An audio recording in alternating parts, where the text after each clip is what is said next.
Hey everyone, it's July 8th. That means that if today's your birthday, you share with serial killer Larry Bright, known as the Bone Crusher, who terrorized Peoria, Illinois, where he murdered at least 8 women in 2003 and 2004. And that is him right up there. Born in Peoria in 1966, Bright had what was by all accounts a happy childhood, being popular with classmates and playing football, getting his fair share of attention from girls. He began experimenting with drugs when he was just a teen, and that portended problems with the law, as when he was arrested for vehicle theft at the age of 19, which led to him spending 2 years in prison.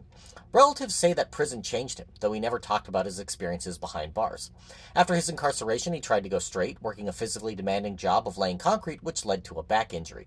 After 3 surgeries, he became addicted to painkillers and lost his job, moving into a home adjacent to his mother's house. Bright also developed a crack cocaine habit and an obsession with sex and pornography involving interracial couples.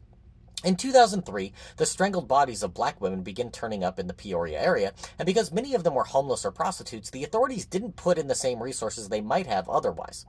Bright had begun to drive around and offer women he saw on the street money and drugs for sex. He would take them back to his apartment where he would sexually assault them at knife point, then strangle them and dump their bodies. In 2004, he continued his killing spree, but started to burn his victims' bodies and pulverize the leftover bones instead of dumping them, fearing that he would be caught with a corpse. In August of that year, Bright picked up a prostitute and brought her home where he held her at knife point. When he was done beating and sexually assaulting her, she managed to escape, but didn't go to the police fearing that she would be arrested on 2 outstanding warrants. 2 months and 2 murders later, however, she told friends about what had happened to her and they urged her to tell the police. She was soon arrested for theft and offered to tell the police about the serial killer on the loose, and her story led to Bright becoming a suspect.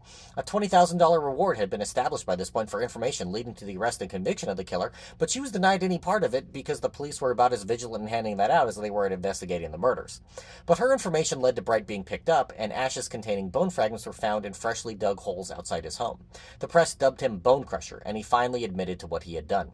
As part of a plea bargain to avoid the death penalty, he confessed to 8 murders in total, being sentenced to 7 consecutive terms of life in prison plus 30 years without the possibility of parole. During court proceedings, he also confessed to additional murders in Arizona, Oklahoma, Washington, and Wisconsin, but later recanted those confessions.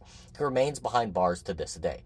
His story was featured on the Investigation Discovery series Evil Lives Here this past April. There's no telling if different police response could have prevented Bright from killing some of his later victims, but it's definitely possible. If this is your birthday, I hope you have a great day. Leave me a comment so I can wish you a happy birthday. If you know someone whose birthday it is today, send them this video so they can find out all about their birthday twin. And to Larry Bright, I say, happy birthday, you bastard.